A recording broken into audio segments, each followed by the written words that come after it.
Dharmadam Swamikkunnu USK റോഡിൽ ഉണ്ടായ സംഘർഷത്തിൽ BJP പ്രവർത്തകന് വെട്ടേറ്റു. USK റോഡ് ഹൈദ്രോസ് പറമ്പിൽ പൂത്താലി വീട്ടിൽ ആദിത്യനാണ് വെട്ടേറ്റത്. സംഭവത്തിൽ 6 CPM പ്രവർത്തകർക്കെതിരെ പോലീസ് വധശ്രമത്തിന് കേസെടുത്തു. ധർമ്മടം പരീക്കടവ് USK റോഡിലാണ് കൊടിമരവും കാഴ്ചക്കണ്ണാടിയും നശിപ്പിച്ച സംഭവത്തെ തുടർന്നുണ്ടായ അക്രമത്തിൽ BJP പ്രവർത്തകനായ ആദിത്യന് വെട്ടേറ്റത്.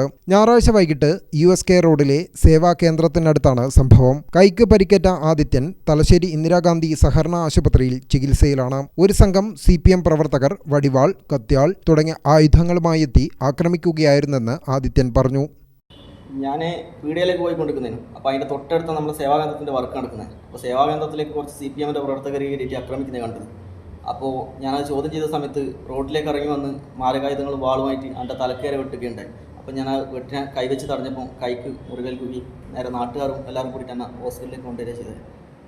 തലയ്ക്ക് വെട്ടാനുള്ള ശ്രമം തടയുമ്പോൾ കൈക്ക് വെട്ടേൽക്കുകയായിരുന്നു. സംഭവവുമായി ബന്ധപ്പെട്ട് പ്രിയദേവ്, അതുൽ പവിത്രൻ, മിഥുൻ, സായി കിരൺ, സജേഷ്, അശ്വിൻ അശോക് എന്നീ CPM പ്രവർത്തകർക്കെതിരെ ധർമ്മടം പോലീസ് വധശ്രമം ഉൾപ്പെടെ വിവിധ വകുപ്പുകൾ ചേർത്ത് കേസെടുത്തു. ആദിത്യൻ ആക്രമിക്കപ്പെടുന്നതിന് 2 ദിവസം മുൻപേ ഇവിടെയുള്ള CPM വസ്തുവകകൾ നശിപ്പിക്കപ്പെട്ടിരുന്നു. സ്വാമിക്കുന്ന് വെസ്റ്റ് ബ്രാഞ്ച് സമ്മേളനത്തിന്റെ ഭാഗമായി സ്ഥാപിച്ച 24 കൊടികളും കൊടിമരവും നശിപ്പിക്കപ്പെട്ടിരുന്നു. തൊട്ട് പിറ്റന്നാൾ ഇതിനടുത്ത് യുവധാര ക്ലബ് പ്രവർത്തകർ സ്ഥാപിച്ച കാഴ്ചക്കണ്ണാടിയും പട്ടാപ്പകൽ എടുത്തു കൊണ്ടുപോയതായും CPM ആരോപിച്ചു. പിന്നാലെയാണ് ആദിത്യന് നേരെ അക്രമമുണ്ടായത്.